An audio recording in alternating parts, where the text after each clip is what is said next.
This is my favorite time. Start and starting the show. This is literally my favorite time of the week. Well, according to some of our listeners, there actually is no specific introduction. It just starts, and it's apparently discombobulating to some. And then last time it just shut off. Wow. In the middle of the show. So that was a weird thing, but we fixed it and I reposted it. But yeah, listen, I have no concept. We have to start making serious money at this so I can actually hire somebody who can like do all the things like edit and do all that stuff. Because I'll be honest with you, I would just rather go out drinking after. I'd rather just post the show, misspell things, post the show, and then go drinking. You should probably upgrade the Commodore VIC-20 there. Maybe that's part of the problem. That looks like an old computer. It is really old. I had a Commodore 64 back in the day. I had the VIC-20. Oh, I remember the VIC-20. Yeah. I only play games. I don't do anything else with it. I got a new computer. I'm just afraid to hook it up because it took Jack and I so long hours to figure it out. To figure out how to make this work, and I am absolutely terrified that this is going to break one day or not work, and I don't know how I'm going to get everything to work. 'Cause it's all like a wing and a prayer right now. Yeah. It honestly is a wing and a prayer. Keep using until the show doesn't record one time. That's when you're going to do it. Oh, man. It'll be the best. It'll be the best show ever, and then when you go to play back, you'll hear this. Yeah. Ted, can you believe we got Barack Obama and Donald Trump on at the same time to talk, and it didn't record. We just invented the cure for cancer. Let's tell you all about it. Well, you can get impersonators for Trump and Obama to come back for the second show. Actually, that's a great idea. We should get a Trump and Obama impersonator on the show. They got to be really good, though. First of all, I don't even know how to find those guys. Google. You can't just Google everything. Yeah, there's celebrity. There's average people who look like celebrities, so they'll actually go to. They don't have to look like it; they have to sound like it. But they sound and look like the celebrity, like an Elvis impersonator. They'll go to parties. They'll go to events, like corporate events. And I think there was like one woman. I think she looks like Megan Fox because I read this the other day on Yahoo News. Bring her on then. And then she obviously, she looks very similar to her, or someone who looks like what's her name, the Taylor Swift one. Bring her on. Yeah. Yes. We don't care who looks like Travis Kelce. We just want who looks like. Oh my God! You know what? I've gone 3 weeks now without hearing Travis Kelce, and you ruined it. Okay, so you do love Taylor Swift. You sent a weird text to the family the other day. You are obsessed with her, right? I'm not upset. No, I'm not obsessed with her. She's just super hot, man. And I wanted everybody in my family to know that. She's a good singer. Yeah, for no good reason. Wait, she plays the guitar too, right? So she writes all her songs. She can multitask. Pretty incredible. She can multitask. Wait, she plays the guitar too? I saw like a clip of her on stage somewhere in whatever full body suit she had, and she had a guitar. So I'm assuming she's not lip sync playing the guitar. I know you hate the full body suit. I know you have a problem with that. No, I mean, she's tall. She's like 5'10". Oh no, that was Mark that had a problem with that. Yeah, Mark had. Don't they have like 20 different costumes for every concert? So you can't just pick out one thing and not like. You know what I mean? I would have a problem with Mark in a full body suit. That's the thing I'd have a problem with. You know what we should do? At the end of the year, if you win or lose, if you're the biggest loser in golf, you should have to play one game with like a body suit like a unitard or something, dude. Oh my God! Or like a Hello Kitty backpack on your. That's not bad. No, you should do a show. You should do a show golfing, and then at the end of the show, that's what you guys got to put on the Dorothy Explorer. Oh man, you know what? And whatever you do, don't. We're going to tell everybody that Steve is sitting in a different seat, not Mark's seat. So don't say that. This is freaking me out because this is a different seat than the last time I did the show. So I was always sitting. Ted was always sitting here, and you guys used to stare at each other lovingly for like an hour and a half. Yeah, it got weird. Is that why you when Teddy would be like, "Why you keep unbuttoning your pants?" I'm like, "You have to move. You have to move." And then after a while, you get like the Charles Manson stare, where you just like stare at the guy for like 2 hours without blinking. So now I get to see that. No, you know what? I still look at Ted. He just can't. He just doesn't look at me. That's the beauty. I got a mirror. I do this. He just does not look at me. Did you ever see the Curb Your Enthusiasm where Leon like raises his leg and you can see all his junk, and it's a whole episode about that. It's kind of funny. Oh God, you know what? That's the last show. Yeah. If somehow in some way Ted I end up seeing Ted's junk, this show is over. I'm not gonna be wearing a kilt here anytime soon. Well, that's it. You got to wear a kilt to play. Oh. Yeah, but biggest loser in golf has to dress like a Scotsman. Well, my win percentage is like .23 now, so of course I'm the biggest loser as of right now. So how am I going to turn that around? I don't play better. Yeah, I mean, play better. Not just beat you. I have to beat somebody, right? Whoever's the biggest. It's not just me beating you. You have to just be the biggest, not be the biggest loser. But right now, Ted. So I need a victim. that I can beat up on. I mean, what you want us to find like a little special kid or something that you play? No, just the guys I'm playing against that are in a slump and just play a lot while they're playing bad and what? Pad the stats. I'll just wait at the bus. I'll wait at the bus stop and be like, "Lady, I need your kid to play golf so Ted can beat somebody." No, I'll just wait for one of our regulars to start playing bad. Then I'll start teeing off with like an 8-iron or something to keep the ball. Play old man golf, keep it in play. So speaking of golf, I think listeners want to know, now, didn't you guys just go to Arizona a couple weeks ago? Yeah. And now Mark's in Arizona this week. Yeah. Was there some kind of situation? Like So you we guys were didn't invite him, he didn't invite you? Or No. So is there a situation? Listeners are worried that you guys are breaking up right now. Oh, no. So Mark planned his out without kind of consulting Teddy and I when he was going, but he's there with his family. Okay. Yeah. And so we were going to go the same week. We were going to be gone this week, but the tickets were like double. Because spring break, that's why. Yeah. Yeah, I guess. I mean, it went from like $375 spring training? to like Because it's spring training yeah, out there spring too? training, spring break, Yeah, everything. okay, yeah. So it was like double. It was literally $750, and No, when we went, it was perfect. First week in March, spring training just started, but it probably wasn't all full games and stuff. yeah, nobody. I mean, nobody cares about that. No, the Nobody weather gives a was shit about spectacular when we went. So I mean, that whatever dates we went on, I would encourage to go back on those same dates, weather permitting. yes, of Ted, course. we will. We absolutely will. All right, I got to do some updates here. Some quick updates. Check this out. Last week, with our buddy Vic Klinko on the show from Hot Shots, United Sauces, over 70,000 people listened to our show.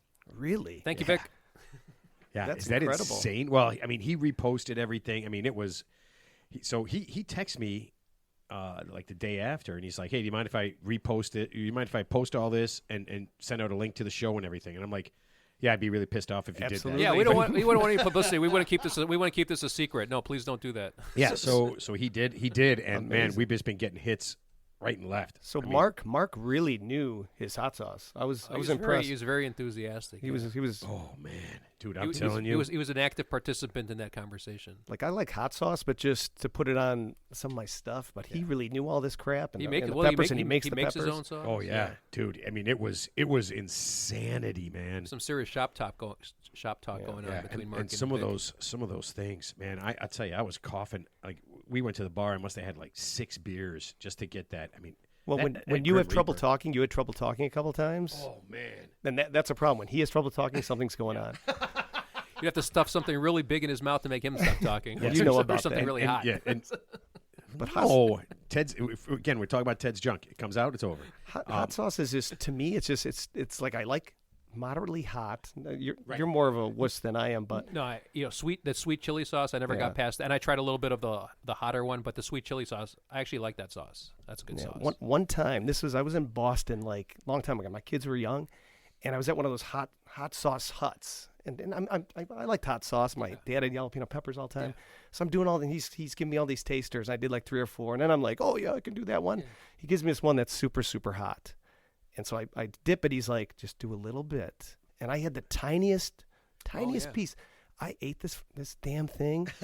It was so hot. And so I'm with my kids. I was like crying. I had a glass of water. I had ice cream. I think water makes they were saying water makes it worse. Right? It was like 15 minutes. I got popsicles from my kids. I'm taking the popsicles from my kids. Yeah. It was the dumbest thing I ever did. And ever since then, I'm always like, look at it with a crooked eye. It could be dangerous. I guess there's this one product. I think they pulled it from the market, but it's called the One Chip Challenge. So it's like one chip in a bag, and I guess it's made with ghost peppers or Carolina Reaper. And so the bet is it's dumb, or the kids usually it's marketed to kids like you eat the chip and then you like don't drink water or you don't drink any liquid for like 30 minutes to see how cool you are.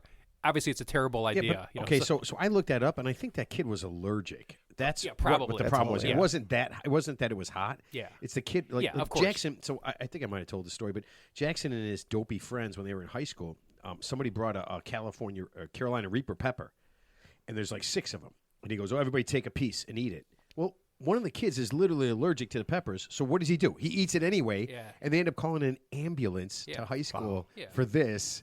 And I'm like, hey man, he comes home. I'm like, anything happened? He goes, I'm like, anything happened today? I'm like, okay, what happened? He goes, first of all, this is my favorite. It wasn't my fault. So it's his fault. Exactly. Yeah. But I guess the kid ate it. He had a terrible allergic reaction. Could barely fucking breathe, and then gave him the EpiPen, and but he was okay. He was okay afterwards, right? No, he died. I'm just kidding. No, he went to the hospital, though. I mean, it was pretty weird. That's scary. All right, so we got a couple of people. Okay, a couple of people who sent us some stuff. This is Tayel, 49, from Bangalore, India. He runs a company, and he interviews a lot of people, and he said, don't say this, because we had some, the interview question, I think, the kid interview. He said, when you interview, don't do this. Don't say, I work too hard, I'm a perfectionist, Don't transfer blame and never say during a question, during an interview, I don't know. So That's fair. I think it's a he. Oh, for like for an interview, like if you go on like a professional job interview. Yeah, don't do any of those things. Don't say I work too hard. Don't say I'm a perfectionist, because that's just bullshit. I mean, we know you're not. We know you don't care. Yeah. And then, this is awesome. I have no problem-solving skills whatsoever. So, and it's all about assigning blame. That's my answer. That honesty might get you the job, though. Exactly. Yeah. So this is kind of funny. So I guess last week I said, when we were talking about Lady Bird Lake, where they found all the dead bodies, and Mark asked me... Supposed drownings, all drownings. Yeah, Mark asked me how big the lake was, and I believe I said something like it's a normal-sized lake. What does that mean? Right? Could be anything. Okay, so Carly from Florida, and she said, please remember I'm from Florida. She said, that's the stupidest thing I've ever heard. Your answer? Yeah, Yeah. normal How lake else size. would you describe it, though? It's a lake. You didn't know. But You didn't know the answer. I believe there is no such thing as normal-sized lake. Yeah. So... Because then it would be a reservoir. So you got reservoirs, you got ponds, you got lakes. Here's the bottom line. If the water goes over your head, you can drown, right? It doesn't matter how big or small it is, right? I think her focus was that there is no such thing as a normal-sized lake. Yeah. Yeah. Maybe normal size where you could see the other side somewhere. You know what I mean? Not like Lake Michigan's a giant lake where it looks like an ocean. That's what I would call it. Can you hit a golf ball from one side of the lake to the other? That would be a that's a normal pond. size lake. That's a pond. Yeah. That would be for me a pond, yeah. Ted, for you, it would be a stream. And it'd have to be And a stroke. That'd be a dry stroke. stream. A dry creek, drop a dry and stroke. a dry creek bed. Oh, my God. All right. So because I need to ask you guys, before we get to Teddy's tips, I got to ask you guys a question. Have you used a vending machine lately? Can you even remember, like, the last time you used a vending machine? So we have a place at our work. It's kind of a quasi vending machine. So it's like refrigerated food, but it's not like a vending machine where this spins out. No. So yeah, I mean, I think I did it a It's called a refrigerator, and you're eating other people's food. No, Ted. you get it, and then you pay for it. Like you swipe your card, they have like a camera on you. So when you pay for it, but no, I like so at my bowling, they have a vending machine for drinks. So I think one time I got like a bottled water out of it. So yeah, I did use a vending machine. So I had the same not thing too long at Ted ago. at my job in Miami. They had actually pre-made food in this refrigerator. like gourmet It was food, actually pretty good. like and gourmet, yeah. You pay $10 and you get it automatically. Yeah. Oh, man. Yeah. Okay. So But I don't know if you really call it a vending machine. You're thinking like the vending machines with The candy candy bars, bars yeah. and all Or that it gets crap. stuck. It gets stuck. It's no, it just turns, a vending machine. Yeah. Just any kind of vending machine, I don't because see them much anymore. there was a little problem in Canada. They did not know this. Some students found out, and it was because there's a malfunction, that M&M Mars vending machines have demographic facial recognition cameras built into them. So that every person, whether you buy or don't buy, because it's judging everything that happens, it's recording everyone who walks up to the machine. So it's like a Ring doorbell. So is it In a going to give me machine. the candy based on what I looked like? No, but it's going It's gonna to give you the build. candy- it's gonna give you the It's candy going to you think build you need. into Yeah. how old you are, your race. So they're your gonna have the everything. demographics on right. everything They're going to now. have all that demographic stuff so that they can market that, Yeah. right? But the people said, hey, I mean, it wasn't that big of a deal. But then they said, are you going to use this for other things? And then all this other stuff, and then it's just more tracking. And they got kind of pissed, man. Couldn't you say that about Google? Like, every time you enter a search in Google, and then you notice how like if you search, let's say I search for golf equipment, and then coincidentally the next time I go on Google, it'll be like an AI smoke driver advertisement comes up, and obviously that's not a coincidence. So doesn't Google kind of do the same thing? All those social media sites absolutely. track Our your phone's all those doing social it. You talk to Mark, like when we'll go to the bar after the show, and we'll open up our search, that little search engine thing, and stuff that we've talked about on the show ends up on our search engine. So they're tracking everything. Well, we do. stuff is scary now. Like we went to this new place for my birthday a couple weeks ago, and I didn't see any text or anything, and I picked up my phone and my navigation put me to this new place I'd never been before. Like, how did it know? Did it see a text? I didn't make the reservation. Yeah. It was the weirdest thing, and me and my daughter were like, "Oh my God, how do they know we were going there?" It was really bizarre. And that's happened a couple times. Yeah. Dude, I'm telling you, man, they know everything Everything. that we're doing. There's no expectation of privacy. I know they say, oh, we're not tracking. Yeah, trust me. If the government wants to find out, or anybody wants to find out something about you, you got Spokeo. You could do reverse searches for someone's phone number. Everything's public Spokeo. information. Spokeo. I don't know what that is. Spokeo. It's like a search engine for Okay. finding people. Even Google search. So I mean, there's no really expectation. Who are of you trying to privacy. find on Spokeo? Well, I found you. You're here. I just wanted That's why to, I'm doing the podcast. Just want to yeah. make sure it was you. Thank you. we talk to all the people. Anytime we have a guest on, we're just like, it's like, well, I mean, I'm here. And it's like, well, we know you. Yeah. live. Well, actually, the last Spokeo search I did, I was looking for the guy that gave a shit, but I couldn't find him. So if you see him, keep me posted. All right. God. Oh, you are the absolute worst. I swear to God. All right, we got to get to Ted's tips, and I am pretty excited about this one because I got to introduce. Fuck, I didn't introduce the show. You No one forgot knows who the hell I am. somebody? Yeah. Oh, that's all right. Is this your first non-alcohol related show? I did Beer on the Wall, Yeah. North Shore Distillery, Prohibition, the very first one before Mark joined. Oh yeah. was Okay. non-alcohol. Okay. So this is I'm a fifth timer now. So do I man. get the jacket? So you guys have met before. You get the green jacket. It's like winning the Masters, except it's better. So they had a 5 badge on SNL. You should make a badge, and then if I start walking around town, they're going to be like, they want to know where I've been. So when this is going to help you, forget 70,000, it might be 100,000 if they see me and Jackie with the 5 badge. Wait, couldn't we just microchip you? Yeah, you could. You could. Okay, let's do it. All right. This is the Real 3 Idiots podcast, and happy National Nougat Day. Yeah, you want to play for this? You want to play this game? Anybody have any idea what nougat is? 'Cause I had to look Chicken it up. nugget? No, Or nougat? nougat. Wasn't that like It's a the carrot? nougat. Is carrot? It's like a carrot. It's like Nougat. caramel, like Nutella or something. Nougat. So, Nougat? Steve, any guess? No. It's sugar and egg whites whipped up. Oh, okay. Yeah, I don't know because candy bars have nougat in them. I never knew what nougat was. I'm thinking of Ted Nugent, but you're nougat. Yeah. It's Happy National Nougat. Ted. Could Ted you imagine Nougat a Ted Nugent Day?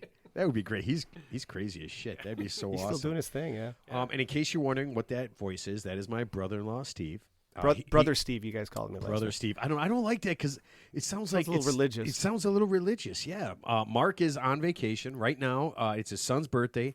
We tried to get him to zoom into the show, but he's like, this is so funny. He's like, oh, I'll be having fun with my family. It's my son's birthday. I'm like, so Whoa. you can't alrighty then. take a few minutes out to No, man. No.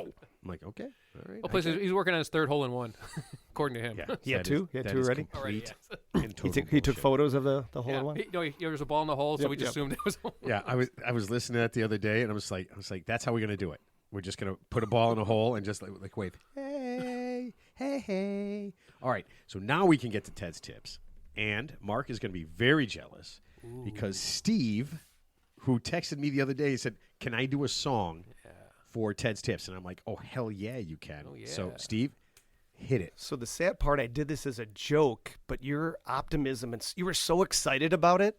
I'm like, now I got to do this thing. Yeah, but I didn't want to do it. I was gonna do it, but I didn't want to do it. So All right. Well, I got to thank Mark's production team letting me use his recording studio. It was very helpful. But all right. let's give it a go. He might have done this song before, so I do apologize if he did. But we all listen to Ted's tips on any night. Although they sometimes make some sense, they're often way out of line. Was it something Ted said or assumption he missed? Did his tips not come out right? Though he tried to tip you, oh, he tried. But I guess that's why Matt says every tip has a flaw. Just like every show, Mark has his song. Just like Matt questions, Ted's answers all the time. Every tip has a flaw. Yeah, it does. Wow. Oh man. Can I just make one comment? Oh boy. Mark's dead to me now. there is no Mark. Oh my I seriously sent that as a joke, so I love that song. So I wrote it, and then I sung it all the way here, actually. I was like, that's why I was asking, like, does Mark just remember the words, or does he actually read it like I just did? Oh yeah, no, he reads it. He Okay. reads it. I All mean, right. yeah. So I there's like no that. recording Just like studio. every tip has a huge flaw. I didn't say huge flaw, just a flaw. He just added Oh, that. okay. You know how you don't know the words and you just add your own words. Well, Yeah. there's So Matt's already there's an adding. ongoing thing where my credibility needs to be undermined every step of the way. We can't miss an opportunity to do that. So That's what I thought. I so thought it was that's- fitting. I so thought it was bravo, fitting. bravo. Ted, that's what National Nougat Day is all about. It's not about the candy. It's about ripping Teddy. That's what Can I it's put this all on the about. wall? Yeah, absolutely. Yeah, Mark's gonna kill me. I mean, I'm telling you, man. We're gonna see him Friday. He's coming back Thursday. We're golfing Friday. I love how he sold that. I hope his wife's not gonna listen to this show, but that's a great sell. Oh man, come on. We've been on vacation. I've been with you for 7 straight days. I need to not do that. paid his dues. Yeah. All right. Ted's tip is sponsored by the Philadelphia Board of Tourism. Philadelphia is proud to announce that they are no longer in the top 10 most dangerous places to live in America.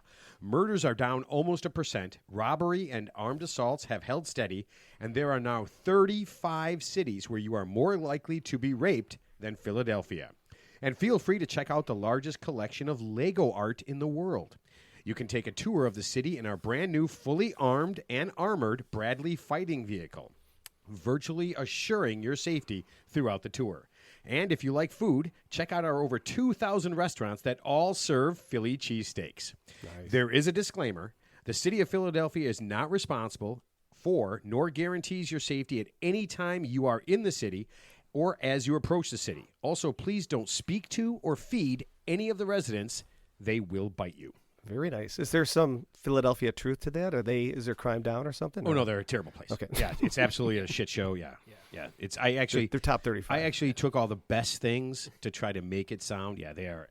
Don't go to Philadelphia, man. Or Washington, D.C., or Baltimore, or Detroit. Yeah, you want to avoid all Detroit. the Detroit is getting nice. It's getting better. because no one lives there. Yeah, It's literally empty. Miami had for 16 straight months the largest increase in housing prices. Detroit just last month. So something's going on downtown. It's picking up. Definitely I haven't been there in a long time. No, it's definitely a revitalization project down there. I've been there a few years ago, and it's getting nicer, at least in the downtown area. Yeah, we were there for a Lions game. Yeah, the year before they were good. Yeah, damn it. I went to a game and someone stole the pistons from my car. And driving out of that place, me and my son, the car just died a mile later. It was so funny. Wow. Wait, in the parking lot, the Ford Field is right next to the baseball stadium. They stole the stuff out of your engine? Yeah. That's pretty sophisticated. Wait a minute. I was parked in the next lot. The baseball stadium is right next to the football field. They opened your hood. No, I don't know how I think they just went underneath with my son's car. So instead of taking the catalytic converter, they took the pistons? Yeah. Wow. Yeah. That's impressive. I've Never even heard of that before. It was like Mr. Goodwrench or something. I don't know. Oh my I don't God. know. Seems impossible that could happen. That seems physically I impossible. landed at a Bell Tire a couple miles away, which was so lucky, but it was. That's insane. Oh, Those the bad days of Detroit. That was 10 years ago. Yeah. The Bell Tire people did that. They probably did that to 50 cars so that I they don't could know. the niceness. I couldn't go faster than 30 miles an hour on the highway. It wasn't good. You know what a good anti-theft device is? You put a Bushmaster snake in your inside your car and then in the engine, so when they open it up, it just bites them right there. What's a Bushman? It's just as poisonous as it's one of the most venomous snakes in the world. Oh, the Cape Buffalo? You have to, Bushmaster. No, the Cape Buffalo is actually the third most poisonous buffalo. All right, Teddy, are you ready for your tip? Yes. And we are back to, just so you know, since Teddy blew Dear Abby's daughter away, she's out, and we're back to our tips. And I am so excited for this tip. This tip has a flaw itself even before. What? I love this. Okay. Ted, I need your help. My girlfriend and I are going to move in together. She's great. Only problem is she has a cat. These are his words. I fucking hate cats, even though I do fucking hate cats. On top of that, I'm allergic. This seems to be a real sticking point. What's the easiest way to kill a cat? I imagine there's a poison or some kind of food I can give them. Help, she's moving in at the start of July, so I have some time. I need to kill it now so it doesn't look like it happened right before she moves in. Alan, 31, Montreal. Hold on. Don't worry. She hates your show and never listens. It freaks her out that you just start the show with no intro. I think it's hilarious. Okay. Be careful with your flawed answer because this is a tough one. So he's used the word hate twice in that one. So Alan, I think fucking hate he used once. So Alan, I'm going to bottom line it for you, man. You know what? I don't like you. I don't like you, Alan. Ooh. Yeah. Whoa! I think you're a bad human. What? But the good news is, Alan. This is a listener. Jesus, the good news, Alan, is he's going to give you what poison to kill that cat. I'm not going to tell you how to kill an innocent, defenseless animal, but for yourself, I would recommend taking a fentanyl-laced BLT at your earliest convenience, and then maybe you can pray to your imaginary God in the next life. Anyway, so here's my tip for you. Here's my real tip for you.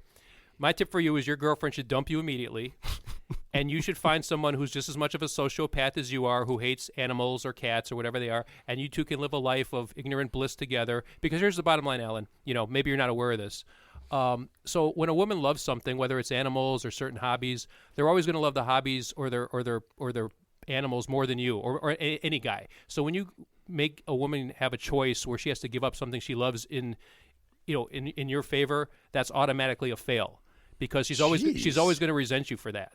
Okay, so and you're never going to be number one. So trust me, if she loves cats, I don't know if she likes them or loves them, but let's say she loves cats, she's always going to love cats, and the guy's always going to be secondary. So you need to find a woman who maybe who has an equal hatred of animals or cats as you do, and you guys will get along swimmingly. But I think ultimately, if you end up moving in with her, I think it's going to be a fail at some point down the road because it's a fatal flaw in your relationship that obviously is seems to be unsolvable. So, well, it's solvable. I would just say, find a girl or a woman who has more the same philosophy as you do, Alan. You were triggered by that one. Wow. Yeah, I'm not gonna, sit up here and tell somebody how to, kill a defenseless animal. That's ridiculous, of course. So, Okay, so I think, Alan, what Ted is trying to say is it's defenseless. So anything can happen.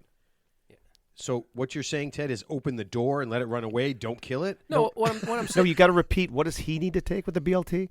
Fentanyl would be preferable, but if you find bath salt, and that would work. You know what? Salt, A lot less would work on the cat. Let's be honest. Bushmaster venom, stuff like that. I mean, it might paralyze you right away. You might still be conscious. Hold on, Ted. Ted. So now we're killing listeners. We're killing listeners. Devil's advocate this. Yeah. What if she's the perfect person for him? It's just a cat. But she's not. It's just a cat, Ted. No, but see, that's where you're wrong. It's not just a cat because people don't have cats if it's just a cat. They have cats because they usually like cats or love cats because it takes a lot of even though they're low maintenance, better than dogs, it still takes time to take care of them. So it's a flaw. It's the same thing. It's part of the family. I think the overall theme is that when you make a woman or a partner, whether it's a man or woman, you give them a choice. It's a binary choice. It's like you either pick this or me. They're gonna, even if they pick you over what they really like, they're gonna resent you for it. And those cracks over time turn into chasms. So just remember that. Cracks turn into what chasms. if it's a really old cat? She'll just get a new one. You ever heard of rescue cat from a shelter? You know what? I hate cats, so I don't. All right, yeah. I mean, God, wow. I just did not know you cared that much about cats. It's not about me caring about cats. It's just being empathetic in general. I mean, I like cats. I've never actually owned a cat personally. I wouldn't mind having one day, but if I didn't, that's cool. But I mean, like I said, the bottom line is, you can replace the cat. The cat's like the variable. You replace cat with anything that this woman likes and he dislikes it. I'm saying when you give a partner a choice. I don't think he's going to kill her grandma. I mean, I feel like he just wants the cat out of the way because it's not going to work out. Okay, well let's say he offs the cat somehow in a cloak and dagger way. What stops her from getting a new cat? What way would that be? That's what he wants to know. Yeah, Ted. Well, I'm sure Alan, if he's smart enough to write in for a tip, I'm sure he's smart enough to do a Google search. But then it'll be on his computer. Teddy, we talked about this. You can't Google search these things, right? Because I don't know. Are there cat authorities? I don't know. Do the police? Yeah. Are there like I don't know. Are there pet cops? Yeah, East Ventura. I mean, I think there's enough common knowledge out there. For example, if you had a rat problem or a rodent problem in your yard or something, or a possum problem, there's ways to obviously deal with critters. Okay, so you're saying rat poison would work on a cat? I'm not saying that. I'm just saying that. I'm just like you shouldn't give a dog chocolate. I know that chocolate's bad for dogs. That's toxic for dogs. I'm just saying it's common knowledge. So he doesn't need my advice there, and I'm not inclined to give him advice about something like that. So my advice is it's a flawed relationship because if she loves her cat, even if she loves you or whatever you think, whatever fantasy you got in your head where this is the perfect woman, she's obviously not the perfect woman because she has something that you don't like, that you actually despise. And like I said, even if you made her get rid of the cat, let's just say if she voluntarily got rid of the cat, I guarantee you, unless she really wasn't in the cat to begin with, she's going to resent you over time. So like I said, that crack will turn into a chasm, and you'll be headed for a breakup at some point down the road anyway. I like it. So Ted's saying, screw Alan, and we're down to 69,999 listeners now. Damn it. And Alan can be replaced. Ted, what if he's a hardcore listener, man? Well, you know what? It's a little tough love, So if he loves us, he'll keep listening. He'll keep listening. He'll keep on loving us. Keep on loving you like REO Speedwagon. I'm gonna keep on loving you. Yeah, he knows he can't turn away, so it's okay. Oh man, okay. I like it because it was a flawed tip or question to begin. Just like really, and Ted jumped all over. Just like Scarface said, just give him a Quaalude, he'll love me in the morning. Yeah. Teddy, I gotta be 100% honest with you. I did not see this coming. You don't see anything coming. I figured you would. I figured you would gently, in the nicest possible way, figure out a bunch of poisons, what the best poison or what the best way, like cat guillotine. Can a cat really jump off like a 20-story building? I'm not here. In an airplane engine. I don't know. I'm not here to be an aider and abetter to something like that. So the animal rights activists, we're going to get so many more listeners now. It's gonna PETA? be exponential. PETA. Yeah, Man, it's going to be yeah. great. I'm pretty sure the animal rights activists are not going to like my answer. They're going to like Ted's answer. Yeah. But you're not supposed to give an answer because it's my tip. And you read the tip, and I give the tip. And then, so why are you still talking about the tip? You ever heard of boundaries? I'm just kidding. Go ahead. What do you got to say? We're fighting. Yeah, we're fighting. Like a Ted. rock'em sock'em No, robot. we're in a We're going to break legit. this up. Yeah, we're in a legit fight, and so our guest is an expert on human behavior. Yeah. And I'll tell you right now, I think he's going to behave. I think he's going to see that you are really mean with your words. Yeah, well, No, I'm just kidding. I don't give a shit. Yeah, exactly. Well, when he talks about, the sociopath, the psychopath, that kind of fits into sort of this tip in a very ancillary way when you think Alan's about a psychopath. it. Yeah. Hey, I don't think he is. Well, I mean, he wants to kill a living thing for his own benefit. So why couldn't you just extrapolate that to a person? Well, what if he said, "Oh, well, Wait, Ted, we kill mosquitoes every day." yeah, well, mosquitoes kill the most. Actually, out of all the animals on the planet, mosquitoes kill the most people every year, other than Cape Oh, so Buffalo. killing mosquitoes is okay. Yeah, I don't think it's a correlation. Yeah, they carry malaria, they carry disease. A lot of people die from being bitten by mosquitoes. So killing mosquitoes is good. Killing mosquitoes is good. Yeah, I wouldn't kill. Not killing spiders. Killing spiders is not good because spiders kill other insects. I know. You know what? Mark made me not kill the spider in my bathroom. Yeah. So the spider is still there. Unless it's like a brown recluse or black widow and it could How kill would you know? Yeah, well, I wouldn't know. You won't have those here. trapdoor spider. I don't know. Oh my God! Could you see a trapdoor spider in my toilet? And it just opens the toilet up and just. Yeah. So you have a spider in there? You know what's scary is All like a tarantula, but they're actually not. They're pretty harmless, actually. That's another story. Okay? All right, Teddy, we got to let this go. We're gonna see if our guest here. You know what? Our guest is gonna judge all of us because I have a feeling that he's very good at this, and he's probably already heard enough to realize that I am not the yellow that I think I am, and that I am a red. And you'll see if that makes sense. Yeah, you'll see if Coughing that makes after sense. this, All right. the scene. Our guest this week is, get ready for this, a lecturer, an internationally renowned expert on human behavior, a worldwide best-selling author, and get this is absolute insanity, who has sold over 8 million books in 56 different languages, which is really only 55 more languages than I know. It's amazing. Okay. Gentlemen, please help me welcome Thomas Erickson to the show. Yeah. Welcome, Thomas. Welcome, Glad you're here. welcome, Gentlemen. welcome. Oh, thank you so much for being on the show. Oh man, let me ask you this. Now, I know you've written books about surrounded by idiots, surrounded by psychopaths, surrounded by narcissists. But honestly, when you hear me say all that stuff about you, do you feel like, and you do that? Do you feel like the coolest person in the room every time? Not really, no. I have to say no to that one because I'm from Sweden and we can't talk about ourselves at all. So who am I? I don't know. No, you shouldn't have. That's kind of our way to do this. So, but I would say as an introduction, I would like to take my hat off to Ted here, who I don't know at all, but his advice on the Cat Allen Canadian stuff thing there was 100%. It was so spot on. I salute you, sir. I agree. Sir, it's 100%. Totally correct. Brilliant on minds all levels. Brilliant minds think alike. So thank you, sir. That'll be my last comment. Oh man, golly! You know what? I every time I do this too, Thomas. Every time I do this, I'm wrong, and the guest always agrees with Ted. So yeah, there we go. The point is you disagree for the sake of disagreeing. So I don't know if this is really the case that you actually are wrong because you want to make a show out of it. So The natural animosity. Why not? Yeah. That's totally okay. He's just like the bad cop, good cop, bad cop. He just can't get out of the bad cop mode. It's Exactly, okay, yeah. exactly. It's not his And he fault. likes it. Yeah. Oh, He likes man. this reputation of being, this a bit of, let's say, you just be controversial, to say something opposite and trying to, stir things up a little bit because things are getting boring here. We need to sort of, get going here He's like get what is some it? It's like- energy in the room. So Thomas right? has listened Am I to all wrong, 100 Mark? episodes then. He's like Tell me I'm wrong. He's like Laurel and Hardy, but without the funny part of it. Okay, gotcha. See, this is what happens when you have an expert on human behavior, and I behave Exactly. badly. I am watching you, listening to you, paying a lot of attention, and to all of you, and Ted also, and Mr. Steve here, was it? yes, Hi there. yes. Steve is right. Yep. Yeah. Okay. So, So the reason no. the reason we have you on today is that you wrote a series of books called the Surrounded series, and I kind of mentioned it, but the first one I believe was Surrounded by Idiots. Is that correct? Right. Yeah, and then let's see, surrounded by psychopaths, surrounded by narcissists, surrounded by bad people, bad bosses. Bosses. Yeah, bad bosses. And man, I absolutely love this. And when I started reading it, I was just like, man, we got to talk to you. So as you're doing this, as you're starting to come up with this, how do you come up with the idea? Obviously, you've been doing this for a while, but how do you come up with the idea to write a book about this and kind of put it in there so that's so easy for people to understand?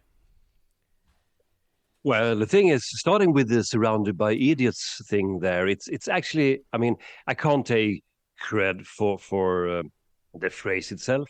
We all been in those meetings, sitting around a table, paying attention, trying to listen, taking good notes, and trying to figure out what everybody else is thinking. And when we leave the room, we kind of have this notion, I am surrounded by idiots. We've been in those meetings, So this is not very unique, but the kind of this recognition in that phrase is, I think it's a lovely piece because, the title itself is actually about marketing, I would say. That's why when I went to my publisher and said, I'm going to write a book about idiots, it's going to be called Surrounded by Idiots, and this is the cover, and they said, it's the stupidest thing you ever told us. Scrap the whole idea. It's really silly. People are going to get angry. It's a stupid title. It's an ugly cover. Don't do it. And for me, that's sort of a go signal, because I'm a little bit like you, Mark. I can't just go along with everybody else. I have to, do something quite opposite. So I went along with it, and people said, we recognize this. We recognize ourselves, we recognize our partners, our spouses, we recognize our parents and our neighbors and everybody else, and the boss. And this is kind of funny. And I'm trying to present a specific method that actually is very useful, but in a, let's say, easy to chew kind of way. You can sort of take it to you without getting a PhD. For me, that is the whole point of everything that I do, everything that I try to spread over the world and try to teach people about human psychology and pop psychology, if you want to call it that, basic human behaviors, so people can sort of get interested and curious, and then maybe read another book or take a degree or study psychology. I don't care really, but I want to bring people in because this is fascinating. And hey, take a look at where the world is heading. We need to understand each other more and better and pay some attention. I think that's actually true. Absolutely. Oh yeah. So that's the funny thing. So it's surrounded by idiots, but really it's the concept that we all feel like everybody else is kind of stupid compared to us, right? They don't have the knowledge that we have. Because we don't understand them. And I love how you broke people down into these different colors so that we can kind of get a better idea of who we are first. I would say that's probably more important. And then how to deal with other people. So how did you come up with these colors? I didn't. Oh, okay. Good job. Someone else did. I cannot take credit for the system in itself.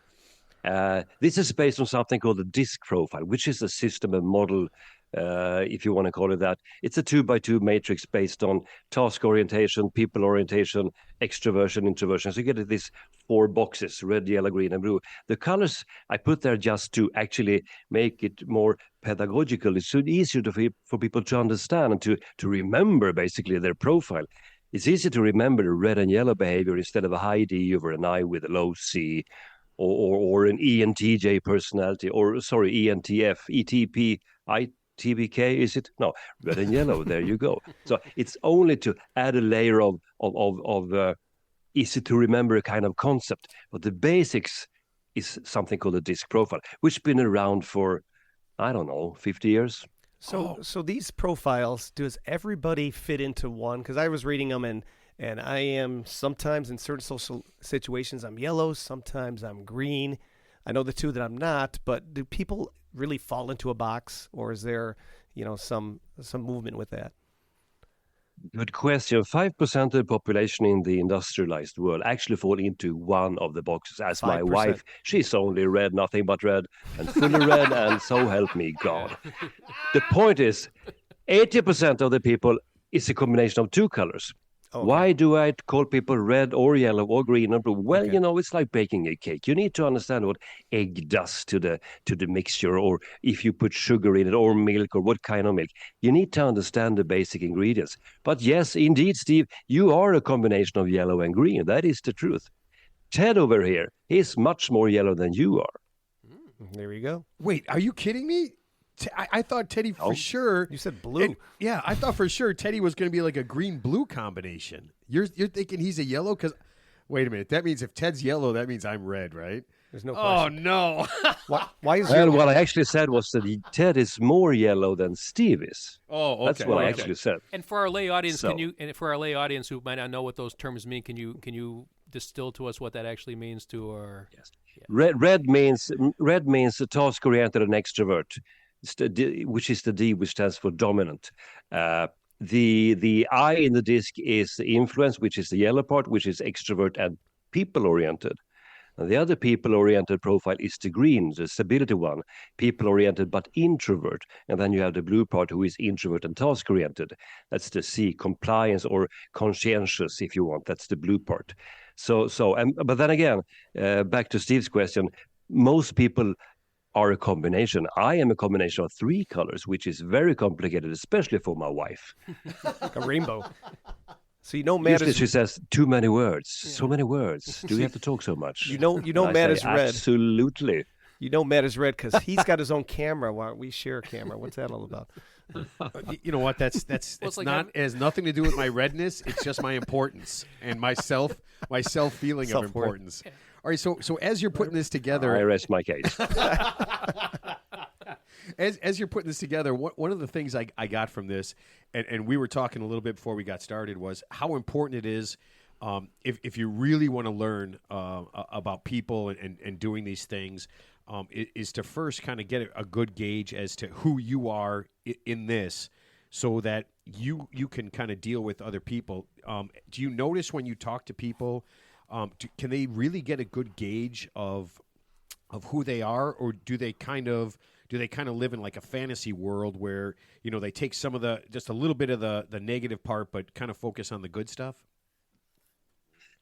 Well, self-awareness is a funny thing. It's very useful. It's very good to understand who you are. I mean, let's go serious for a couple of minutes here. We can joke about this, and I certainly do quite a lot, but let's go serious. The thing is, let's start with this. If communication is the same way when it comes to verbal or intuitive communication as when it comes to, well, I don't know, physical communication. Let's say I want to go to Philadelphia, Mark. How about that? I call my travel. I don't recommend it. Sorry, I couldn't help myself now. But let's say, for the sake of argument, I would like to see it with my own eyes. Based on your description, I'm very curious. So I call my travel agency up. We don't do that anymore, but for the sake of argument. And I say, hey, I want to go to Philadelphia. Get me a ticket. And they would say, no problem. And then they will ask me, from where would you like to go? Just imagine I said, never mind that. Don't be so problem-oriented. Get me the damn ticket. How will they solve it? Answer, they won't. You need 2 dots on the map to connect things. To communicate, you need a starting point and you need a destination. You yourself will always be the starting point. If you don't know where you are, as in who you are, how would you know how to communicate with him or her or whoever? You need to know how you are perceived by people around you. That is just the case. And surrounded by idiots means that when we don't pay attention to ourselves, all of us will be an idiot in somebody's story. That is just the way it is. So you are the starting point. The problem with self-awareness is quite big. It works like with humor. Everybody thinks they have it. But guys, we know a lot of people don't have any humor. We know this. We can't talk about it. We know this is He's the case. talking about you, Ted. I enjoy. I think he's got a lot of humor, but he's also a very serious person. That's because of his drivers, I would say. And he's taking good notes. I can hear the scratching on a piece of paper. He's doodling. Now he probably takes the pen away to not reveal himself. I don't know. I actually have a title People for who's listening to at this. the end of the episode. I actually have a potential title for a new book if you happen to write. I could just tell you now. a potential title for just to change the subject just for a half a second. So here's my title for your new book, suggested title: Gazing Out into a Sea of Ineptitude. What do you think of that one? Write that down. Okay. I will now take good notes as well. But the point is this. The point is there is actually a study by this American psychologist, I believe, Tasha Yurish. She found out the following: 80% of people would consider themselves above average when it comes to self-awareness. Interesting, huh? It's like asking men, "Are you a good driver?" 75% above average. How about that? Yes, it's a joke. But all of us, absolutely. And that kind of goes with the other book, and we can kind of jump back and forth. The Surrounded by Narcissists. When you start to describe how narcissism starts and the concept behind it, it's really amazing how little things kind of create this feeling that you are so special compared to everybody else. And I love that concept, because I feel like at this point now, a lot of people feel very, very special. And I like how you kind of knock it down and say that we're not really all that special when you kind of think about it. I mean, when you were doing that book about the narcissism, I mean, did you learn things did you find things out that you were like, wow, I did not realize that these two things connect when you talk about like 2 points that connect? Yes. The first thing I could say about narcissism is, if you want to study narcissism, study cats. Hi, Alan in Canada.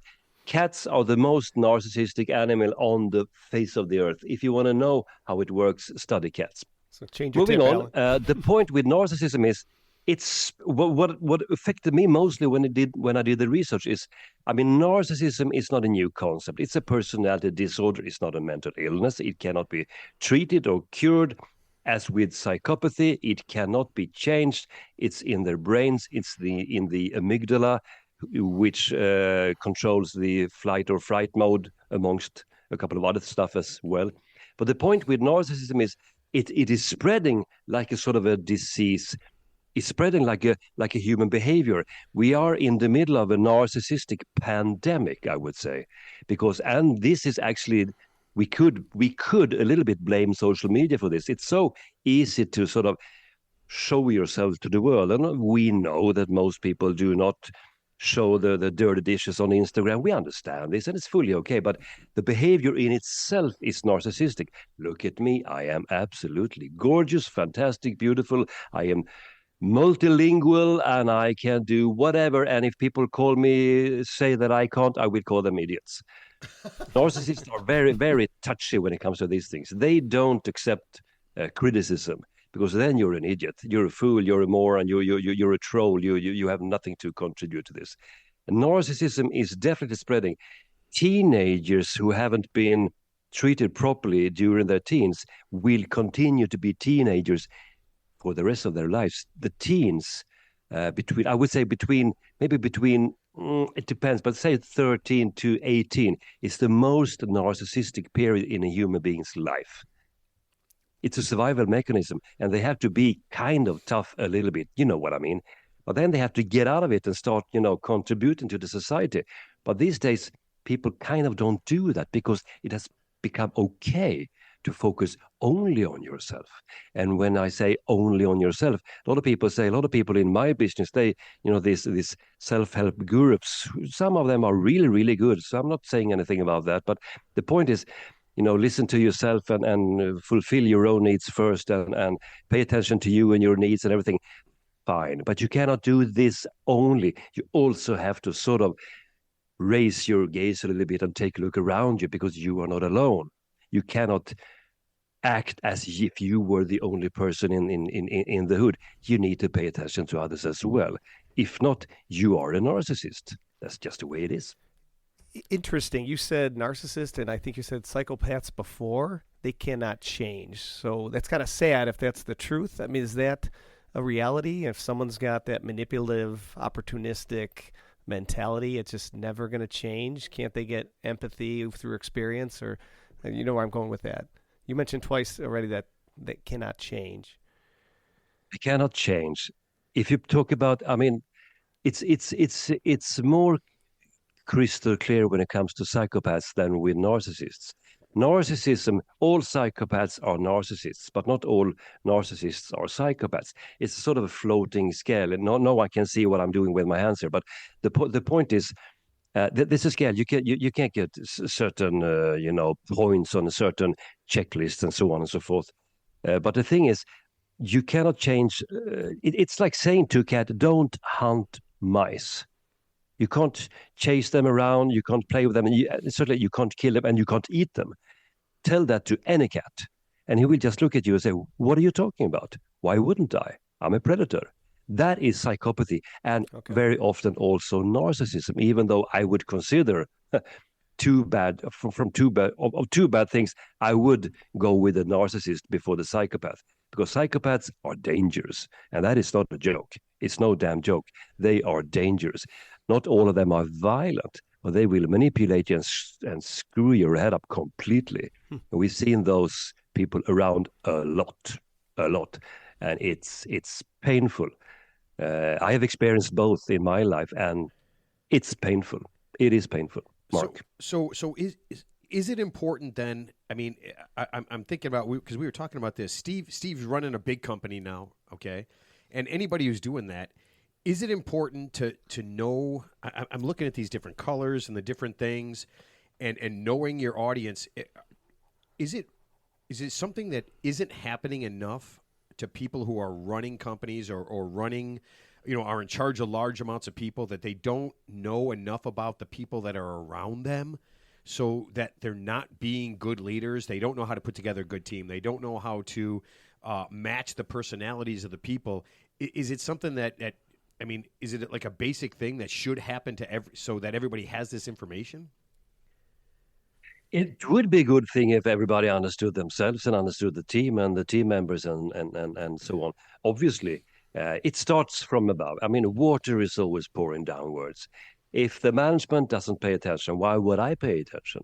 But if the top management, the chairman and the CEO and downwards, if they pay attention and see, this is who I am, let me tell you what I think and what I would like to emphasize, and my priorities and my basic values and all of these things. You don't have to go private and tell them your darkest secrets. That's not what I'm talking about. But if you can show people who you are, then you also have sort of an alibi to ask other people, so who are you then?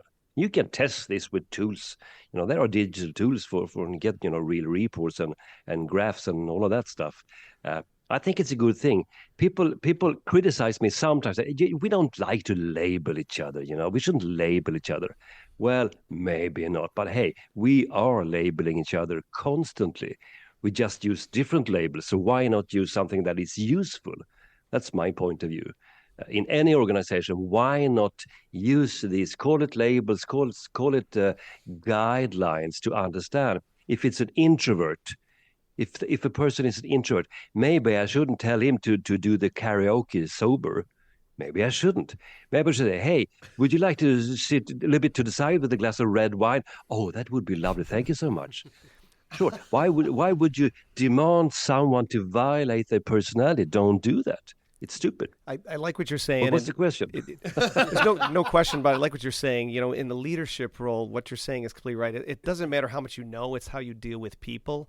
And what I've learned and what people should learn is what your example just was, where I might have the same task for Ted and Matt, and I'm going to do it in a completely different way based on I know how their perception is and how they're going to deal with me. So I might act differently for each person because you have to adapt to that personality throughout the organization. I think that's what your message was before. Absolutely. I mean, just imagine how people are acting in an organization. And Steve, if you have a big company, I don't know what you're doing. I wouldn't call it big, but it's wouldn't call it big, wouldn't call it small. It's a company. Yeah. All right. There's more than you, at least, on board. Yeah. All right. But how do you recognize a red person? A red person asks what questions? What is supposed to be done here? A yellow person is asking who questions. Who's in on this? Who's on the team? And who am I supposed to work with? Yay, right. Whoa, is it a good one? Green people asks how questions. How is this supposed to be? How will we deal with this? And how should we, put it together?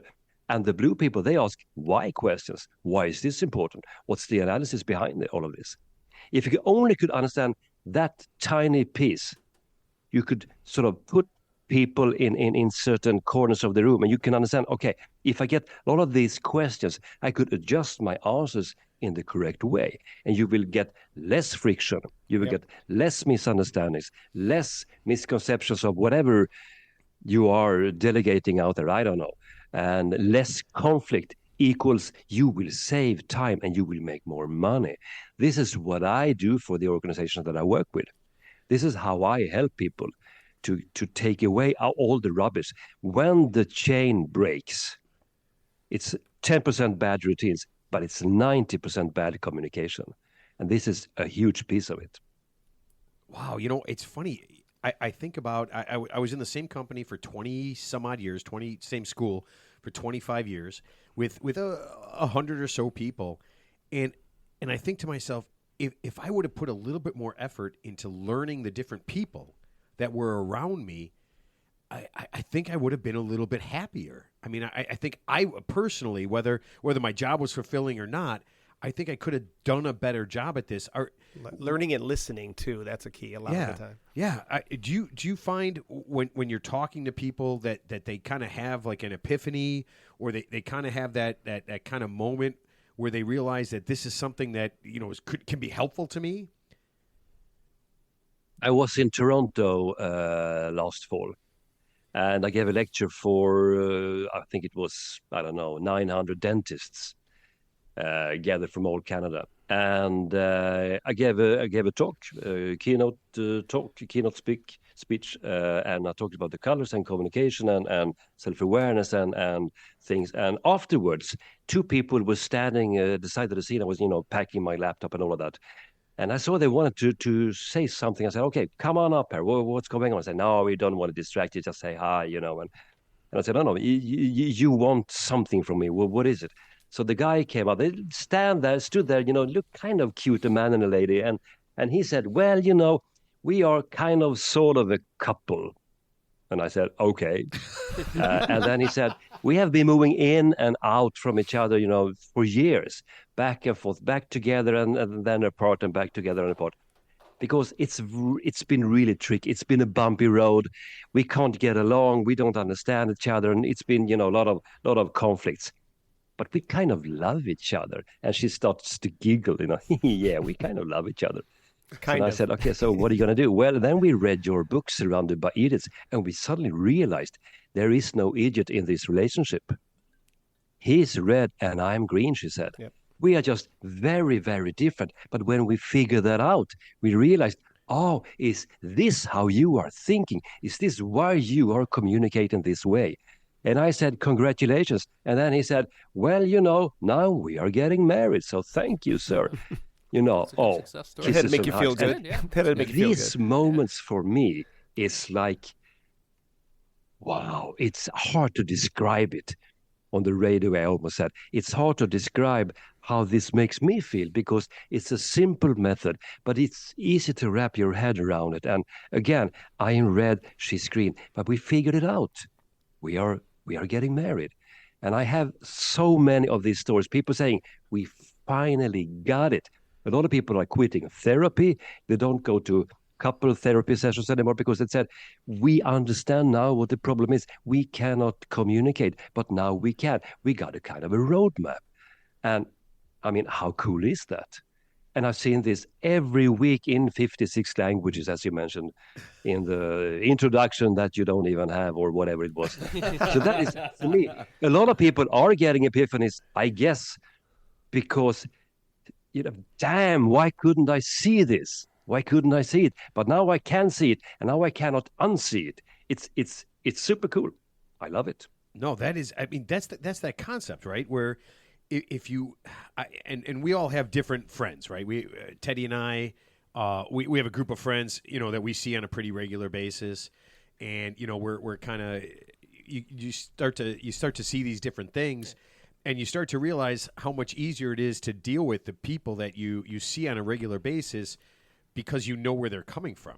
And I feel like that's going to help a lot. And then when I read this, I'm looking at some of the colors and some of the positives and the negatives and the different things, and I started to think, all right, so I see my own negatives, and how can I do it? Do you find a lot of people are able to say, all right, I understand what color I am, I understand my positives, that's great, but I'm looking at my negatives. How can I make it easier for the people I deal with? Is that something that kind of like, is that an epiphany that people have also, where they can kind of, mitigate what's happening to their negatives? Just be nicer to Ted. Go to hell, Ted. Was that? you know, a question that I get a lot is which color has the highest level of self-awareness? But the problem is that is actually the wrong question. The thing is, if you're interested in people, that helps. Who are interested in people? Well, yellows and greens, they are people-oriented. Those are the people's people, in a way.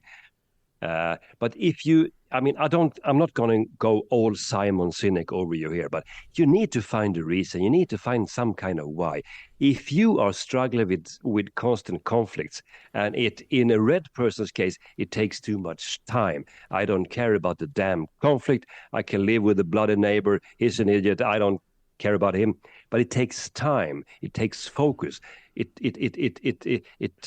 steals focus and it steals results from me. So I need to sort of get along better with people. For a yellow person is, will I be more likable if I pay more attention to others? For a green person, it is, how will I just resolve any conflict anywhere all the time? And for a blue person, it's, can I raise my quality of work, let's say, by, learning more from other people? Then I have to pay attention to them. There's always a good reason to understand other people.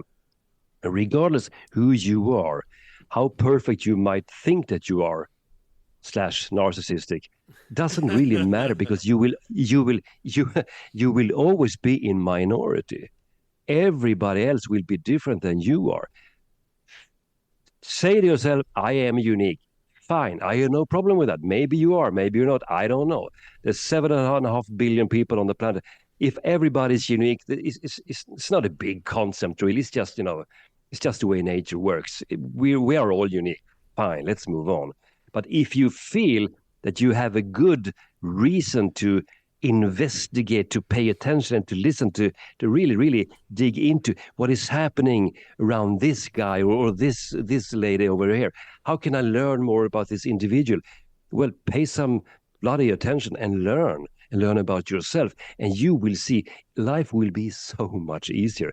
I've done this, I don't know how many thousands of times. I started my career as a complete fool. I messed up everything. No, seriously, I'm not kidding. I messed it all up time and time again. I just did it because I thought I had it down, but I hadn't. I was a complete idiot, but I learned. I'm still improving. I'm still working on me, sort of a life project, I guess. So yes, it's worth to pay attention to people. No one, unless you're aiming for a career as a hermit.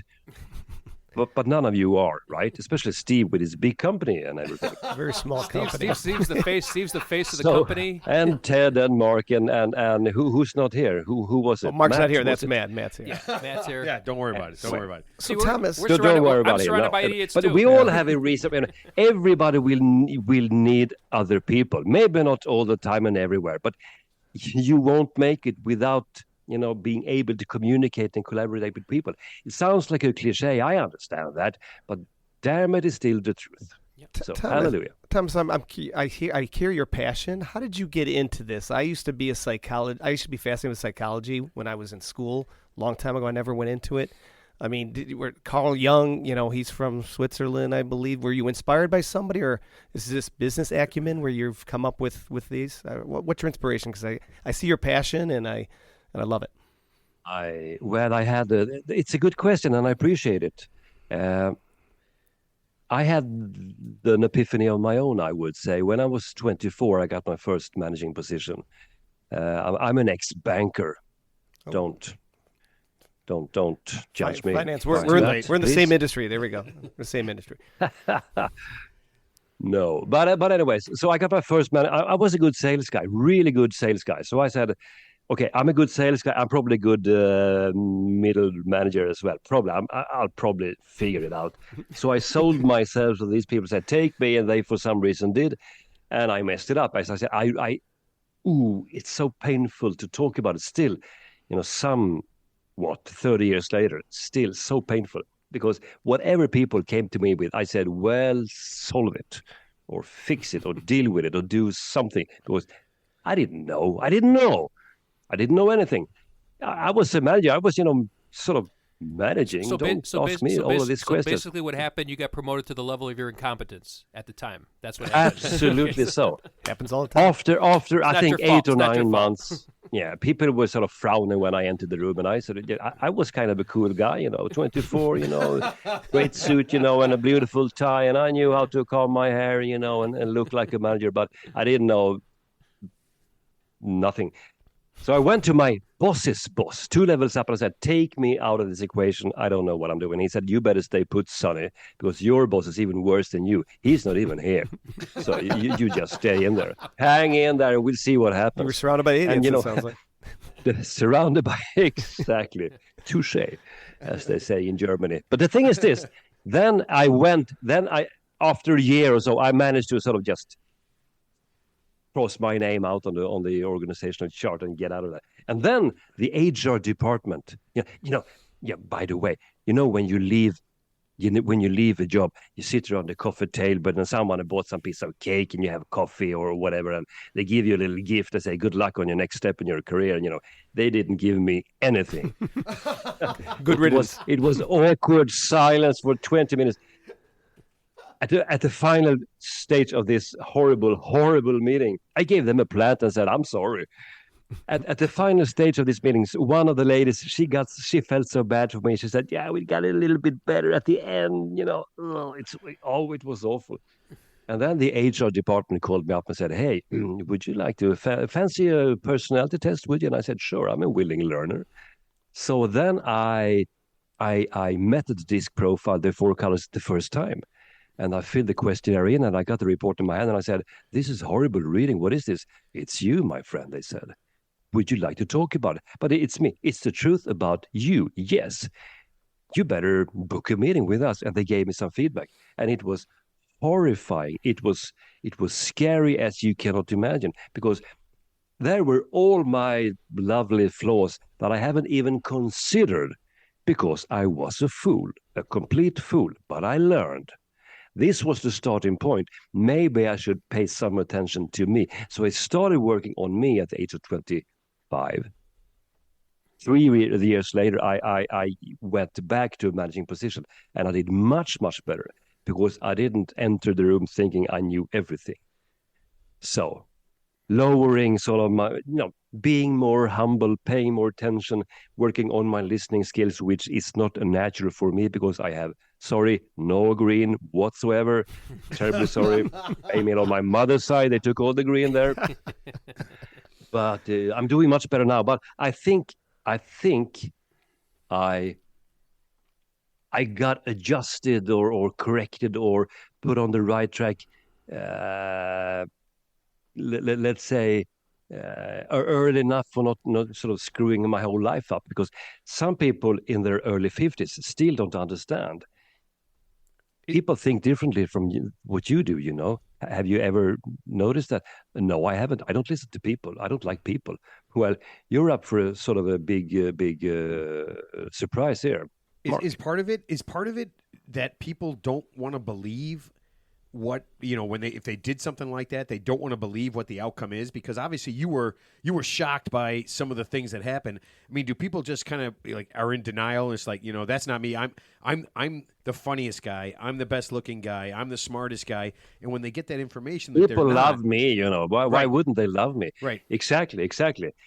That's exactly the point. And back to what I said before, 80% of people think they have self-awareness. But when you do a 360 analysis, asking everybody around them, who are you talking about? Who is this guy? No. 10, maybe 15% has a sort of a natural self-awareness, who really understands who they really are. They can look themselves in the mirror and see the truth. but most people cannot. And you know what it is like to change yourself. People say, it's impossible. It's not impossible. We change all the time, but only when we want to. We don't change because we should or we ought to, or someone told us, you should be a better listener, or you should talk more, or you should do this or that, or don't do this or don't do that, or whatever. But the point is, again, back to your original question there, Mark, which is a good one. Can everybody find his epiphany? Well, you can find a good reason to do something. If you are struggling with person X, Y, or Z, or maybe all of them at the same time, maybe they are not the problem. It's like the old story about the guy you knew at high school. He sort of, this girlfriend was a stupid one, and this girlfriend was really, really dumb, and then the other one was silly, and she didn't understand. Well, who is the lowest common denominator in all of these stories? That would be you, sir. Maybe you should view yourself in the mirror and actually take a good look. What do you really see? Well, if everybody's complaining, maybe you're the problem. Well, that's funny because they mentioned there's obviously Reddit threads and a lot of social media threads, and they talk about green flags and red flags, and like a big red flag for like women, for example, is when a guy says, "Oh, my ex is crazy," and every ex he had was crazy, but like I said, what's the common denominator? It's him. So that's one of those red flags that you got to be able to connect the dots and put the pieces together. It doesn't mean it's not a be all end all, but it is it is a flare, a warning sign, so to speak, for that theme, like you mentioned. Absolutely. I mean, firstly, you need to identify the problem, whatever it is. You can call it anything; it doesn't really matter. You need to identify, and then you need to accept it is a problem. No one will solve a problem they don't understand exists. No one will solve a problem they don't accept as their own problem. That would be on you, mate. You solve your problem. I take care of my problems. Happily for me, I don't have any. So let's make it a problem of yours then.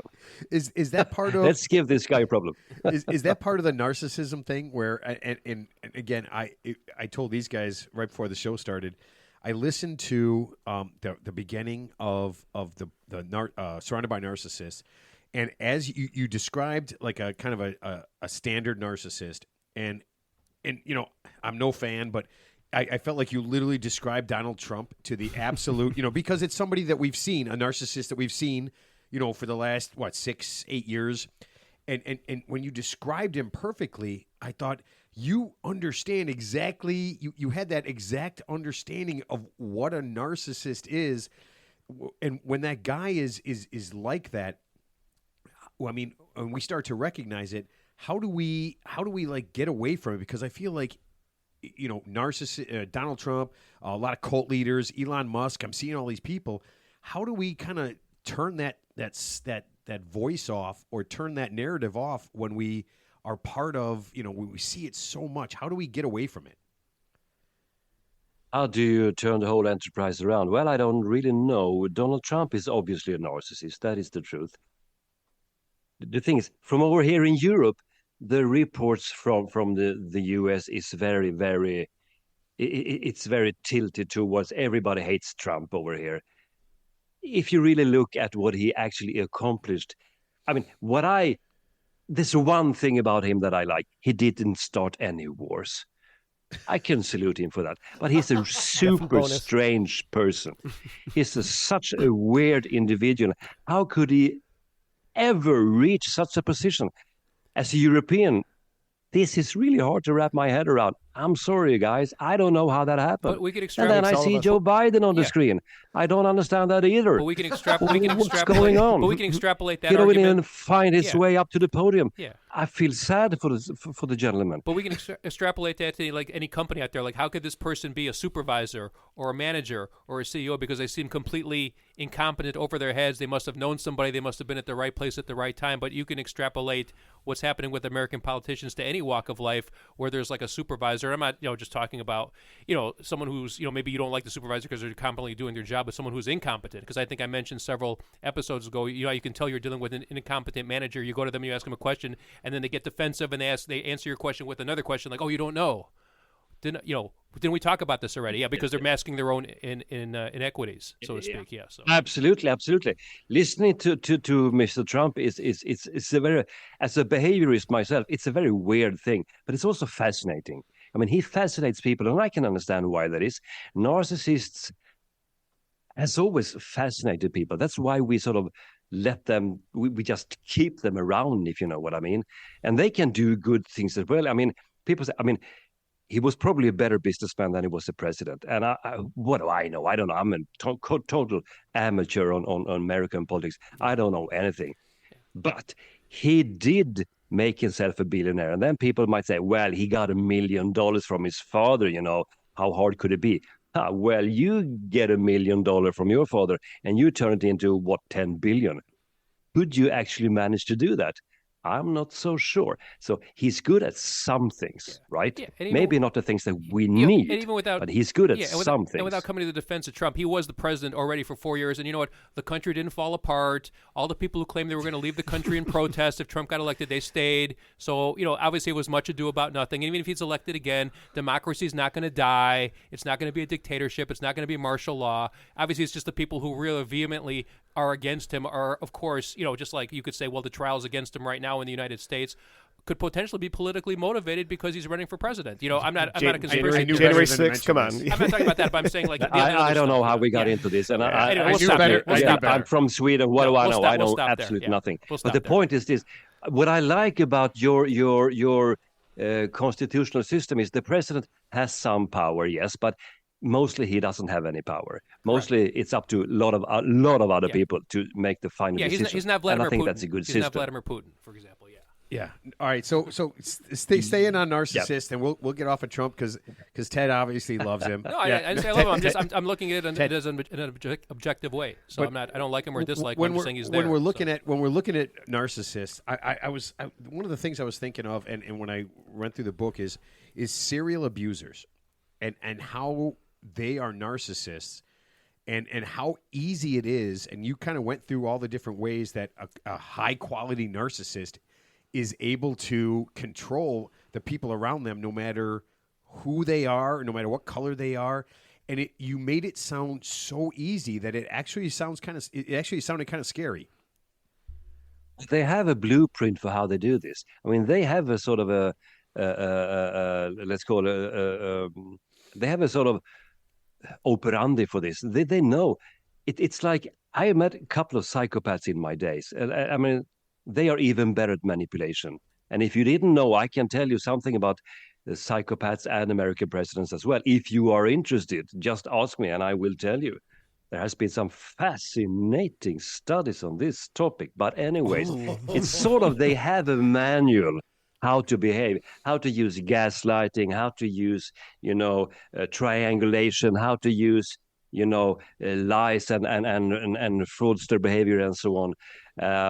And they have this sort of a natural vibe for how to read people, not feeling empathy, but still understand how people are wired. I mean, a really good narcissist or psychopath or sociopath, which is sort of the same thing, really. Let's say you're on a date with a person in this personality disorder spectrum, let's say. Any of them. On a date, this person, he or she, there are female narcissists and psychopaths as well, even though they are mostly male for some reason. Why did nature do that? I don't know. Nobody knows. Go, man. Okay. I didn't see that. Oh, my God. I'm happy it's only audio. Yeah. But anyways, funny gesture from some of the gentlemen in the studio. I'm not going to reveal who that was. The laughter gives him away, of course. Yeah, we can guess. No, but the story is this. They will ask you questions. They will pay attention to you, and they will ask you everything and make you reveal your darkest secrets and tell them your flaws and your weaknesses. And they will turn them against you sooner or later, depending on how bad it is. Yeah, I think, and how much you could provide for them. That's called love. I think that's called love bombing. Yeah. You are not a coming partner. You are a provider. You are a service person. That is what you are to a narcissist or a psychopath. They don't love you. They might not even like you, but they like your wallet and your house and your fridge. That's what they need. Well, giving them your. But they have a sort of a sort of a what's the word? MO for it. Yeah. They have they have a protocol. They have a protocol. Over and over Correct. and over. Yeah. Sorry, I couldn't hear that. They have a protocol, like you said. It's like the scammers, like the pig butcher scammers. There's trained teams. Whether you want them catfish or scammers, who they have a playbook. Whether it's like I dialed your number by accident and now we're friends. Latch on only people. It's kind of the same thing with the dating scams. Not that they're these are professional criminals. They might not necessarily be narcissists or psychopaths, but they're professionals. But like I said, there's a handling protocol, and there's definitely a modus operandi. And like you said, when you tell the psychopath or the sociopath your darkest secrets, basically you're giving them a playbook on what they could use to manipulate you, not that minute, but to come back later and use those weaknesses against you for their own purposes, of course. So exactly. When I read all the emails I'm receiving from 6 continents, and I'm receiving the longest emails that I get is from people who are surrounded by psychopaths. A lot from surrounded by narcissists, but mostly from the psychopath book, which I called the Black Book because it sounds kind of cool. But the thing is, it just so happens to be black. Also, the cover is black. But the thing is this: people tell me stories that are, well, they are horrible and they are so painful to read, and it's. Well, sometimes I just have to close my laptop and think for a while and go for a walk in the woods or something. But when they describe the predators, because these are predators, these are not confused people. Don't feel sorry for them. They are the predators. They should be wiped off the face of the earth. It sounds dramatic, but that is because it is dramatic. I am not playing around with this. When I read all the stories, and I have thousands of them, literally thousands, it's like they are describing the same person. He did this, and then he did that, and then all of a sudden, bam, bam, bam. It just comes, bam, bam, bam, like this. It's the same damn MO over and over. It's like there indeed, Ted, is a playbook out there, a protocol. Yeah. But it's not. It's in their nature. Yeah, they're just good at it. It is in their nature. They're good at it like intuitively. The cats. They're good at it intuitively, you like you said. Mm-hmm. Yeah, intuitively. Again, we can make jokes about cats, but they are narcissists. They are indeed, and we like them. I like cats as well. I'm super allergic. I don't have any cats. I have dogs. I am allergic to those too. But my wife happens to love dogs. Back to Alan there, and off we go. I was going to say, Thomas is going to send in a tip next week. You didn't happen to send. You didn't pretend to be Alan 31 from Montreal, right? Change cats with dogs. Yeah. Here's the point. You don't have to tell a cat how to kill a mice. He or she knows it by birth. It's in the DNA. Same thing with people with these mental disorders. It's just the way they are wired. Who knows why nature or our Lord, whatever you believe in, created these creatures? I have no idea. So one of the things I liked in this Surrounded by Narcissists book is you kind of dispel the fact that people who fall for narcissists or fall for their stories are dumb, because that was one of the things I thought was really cool. You're like, there's plenty of smart people. They know exactly what they're doing, but the narcissist is that good. They're that good at being able to find all your weaknesses and being able to take, no matter how smart you are, no matter how on top of things you are, that they're able to find that tiny little thing. So how do people beat? So say we're being victimized by a narcissist, whether it's a dating thing, whether it's a guy-girl thing, whether it's a work thing. How can you beat a narcissist at their game? You don't. You just don't beat them. How do you live with them? How do you? It's a good point, and I appreciate you brought it up. Sorry, but the thing is this: it has nothing to do with intelligence. Everybody could be conned. You can also fool Donald Trump if you like, even though he knows how to play the game. You can fool. You could have fooled Einstein. There is a fantastic person called David Hare, Robert Hare. He's Canadian professor, psychologist, probably the best expert on psychopathy on the planet. He met prisoners back in the days, and he said, I knew they were psychopaths. I had diagnosed them myself, and still one of them fooled me. I gave him the keys to my Mercedes-Benz. I cannot explain it. He promised to bring it back. I cannot explain this. And he was the super above everybody else expert. He knew everything, and still they tricked him. How? Because they are experts at deceiving people and manipulating people, make everything sounds so fun. Oh, I'm so sorry. I feel so bad. This time I'm gonna get it right. Yeah, he was very, very grateful for a new opportunity, and he felt bad, and yeah, I believe him this time. No, please don't. You cannot do that. And everybody can be this. The problem with intelligent people, they think too much, and then they find excuses for the narcissist and for the psychopath. Yeah, he probably meant it like this, because you go back into yourself. What would make me, make that claim, or what would make me to say that kind of stupid comment, or being so rude and mean or whatever?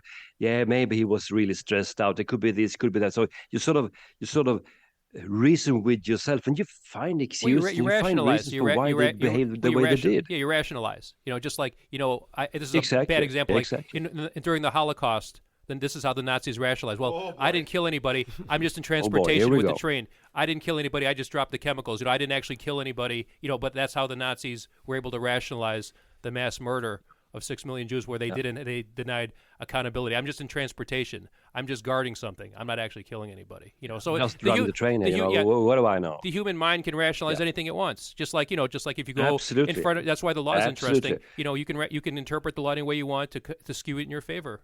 None of this is rocket science. Spot on. The human mind is absolutely brilliant at rationalizing things, and why it does that? It's a survival mechanism.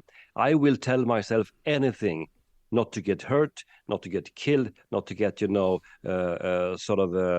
despised by the whole community, to sort of get kicked out of the village.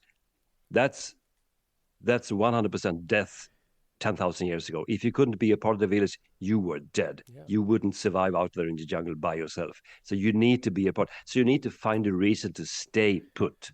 That's how we are wired. And we are wired exactly the same as we were, let's say, 70,000 years ago. Nothing has changed in the human brain when it comes to these things. These are basic instincts. Society's changed. What's changed is we live in a society, and maybe I'm talking about the United States, where we reward bad behavior. So people, in a way, people who complain all the time, who throw a hissy fit in public, leave a 1-star Yelp review because their food was, not to their liking, they get rewarded for bad behavior. In Saudi Arabia, for example, if you raise your voice to an official there, you might go to jail for 2 years. Now, it doesn't mean it's going to change your DNA, but you're damn sure going to think twice about exhibiting bad behavior. Where here, unfortunately, bad behavior gets rewarded more often than not. We enable bad behavior. Yeah. Yes. Exactly. It's like, behind the Iron Wall in Europe during the Cold War. Everybody was forced to think in a certain way. They didn't. They just pretended. I know so many people from, Eastern Germany, Poland, what is now to be called Russia, the Baltic states, Hungary, and they say the same thing when they are as old as I am. I'm 58. So they say, we just pretended. We couldn't change who we were. We couldn't change our inner core. We couldn't change our, most strongest and most important beliefs, but we had to pretend. What else could we do? It's about survival. So we had to find a way to just survive. So we did. What do you want from me? It's a really hard discussion for these people. When they are saying someone is trying to control what I can say, someone is supposed to control what I can think and where I should live and everything, they feel really, really horrified because they lived in those societies. They say, you have no idea. If you let the government tell you what to do and what not to do, you are in deep trouble because we've been there. Doesn't matter where you are on the planet. We've been there. It's a disaster. And it's still happening now. But they will rationalize and do whatever it takes to survive, because that's how we are wired as Homo sapiens. So one of the things, and that I wanted to touch on before we let you go, is collective narcissism, and that's where groups of people get together with that concept that kind of kind of fuels what they're thinking and fuels their behavior. Can you describe collective narcissism just a little bit? Because that concept blew my mind. Well, you actually described it pretty well. You don't need many words to describe it. It's when a lot of people with narcissistic tendencies or maybe even behaviors get together and decide to, cancel culture, that's one of them. someone said something 10 years ago. Now we're going to hate him for it. Let's take his job. Let's take his family. Let's take his bank account. Let's take his career, everything. Let's just kill him, if you know what I mean. Not literally, but you know. And they go together and find a purpose in really, really hating someone and really, really bullying someone, because that's a narcissistic behavior. A normal person feeling okay with themselves don't act like this. They just don't. And when people go together, you can create sort of a hordes of people who has one purpose, usually led by the super narcissist. Let's get this right? This sounds super like narcissist. The chief narcissist. this sounds like the the word political I'm looking system for. in the Yeah, United States. And he or she will lead them into this disgraceful behavior, and they will go. They will, double down on everything they don't like, and just kill every discussion, everything they don't like. I mean, and again, social media isn't helping. Bots and all of these things, and these echo chambers of certain beliefs. When you scroll, one of the guys at home, one of the boys, we have 4 kids here. The youngest one is 20. He showed me his TikTok feed, And when I stay 30 seconds, no, sorry, when I stay 12 seconds on this video, let's see what happens. And then another one on the same theme. And this creates more collective narcissism, because now I'm sure I'm right and everybody else is wrong. Who's on me on this one? Oh, you can find everybody. 10 stupid idiots and just gather a horde, and then you can just attack someone. And we see this on a daily basis. That is collective narcissism. And you cannot discuss with these people because they are so sure they are right and you are wrong. You cannot have a decent discussion with them. You will never have a conversation like the one that we are having. We can make jokes about Joe Biden or Donald Trump and say, none of them are super perfect, but we can get along. And you can say, well, I would vote for him, but not for him. And that might be fine. We can respect each other. But when it comes to the narcissistic, more tribal, let's say, gathering behavior or whatever you want to call it, all discussions, all democratic, let's say, functions are just gone. We don't want to go back they to politics. They are there to ruin you, and they will try everything to do There's it. an old expression. You know what I'm talking there's about? An old expression you reminded me of. There's an old expression you reminded me of. The expression is, "Good people are always so sure they're right." That's what it kind of reminded me of. So how do you combat, if you're the target of a group of collective narcissism? Is there a way to combat that or rebut that, in your opinion? How do you work with them in your organization or whatever, or your family? Because you don't want to go into the echo chamber. Because if you buy their narrative and start defending it, then basically you basically accepted their narrative. That's what the echo chamber is. So basically, a false narrative is presented, and then you defend yourself against the false narrative, which is the wrong answer. Because the right answer is to not even accept the narrative as fact. In my opinion, right? Because that's what an echo chamber is. So once you agree to the echo chamber, the allegations of the echo chamber, you already failed, because now you're basically battling against something that's fictitious, and you'll never get out of that loop. Mm-hmm. 100% correct, 100%. But the point is, what I would like to urge, what I urge people to do when I get these questions, and I do a lot, it is, we are living in some sort of informational super era. And then now comes AI, and you can get answers even quicker than when you Google them. But it's based on what it finds out there. So long, AI is based on whatever it finds out there on the web. It's just searching the web and put things together. So it's based on what we think and what we say. You cannot trust what you read online. You need to make yourself. You need to check things out. Don't be so hasty in making judgment. Don't believe everything that you see. Talk to if possible, in the neighborhood. Don't fall for, Harry, he's a real idiot. You know what he said, and she said, and, blah, blah, blah. Well, maybe you should ask Harry, did this really happen? He might say, what? Who's that? I don't even know her. You need to be aware. Cut away don't be naive. Being naive is not a virtue. You need to pay attention. You need to be sort of a bit vigilant to what is happening around you. You cannot just walk around and thinking, oh, everybody is good. All people are good people. Well, they have the potential for being good, but they also have the potential for being not so good. We do too, but we keep ourselves in control, right? Because we are thinkers. All of us are thinkers, because I've listened to you guys for 30 minutes before I got on, and I know that you can think. Partially. Even though you call yourself idiots, you wouldn't do this if you couldn't reflect, and take in different opinions, and then you can make jokes about them, fine. But you can think, and you can process ideas, you can process facts and things. You can pay attention. A lot of people don't give themselves time to do that, and that is sad, because it creates problems in the society. It diversifies us, and it makes problems. It creates problems and conflicts, quite bad ones, that shouldn't have to be there. They don't have to be there if we actually just sat down and said, okay, give me your piece of the story, and then I give you mine, and then we'll combine our experiences. We compare, and we'll see if we can figure this out. Don't bring out the big gun immediately. It's stupid. It's silly. People shouldn't do that. That's why I love the quote in one of your, I think it was in this the Narcissist book. There's 4 sides to a story. You guys are going to love this. Your side, their side, the truth, and what really happened. I love that. I don't remember where you got that really quote from, match. but that is absolutely that was the funniest thing I ever heard from that. Listen, Thomas, thank you so much for being on. We appreciate it. You've got a new book coming out, is that right? Or is it coming out in English? What's it? A new book is coming out this fall, actually, Yes. which will be called, I think it's September, I think. Mhm. Are you ready for this? I like this title. Are you taking notes, Ted? Yes, Ted is taking notes. Yes. I'm ready. He is literally Ted is taking notes. Yes. The new book coming out this fall is called Surrounded by Liars. Nice. Oh man! So you're writing about every person on the planet.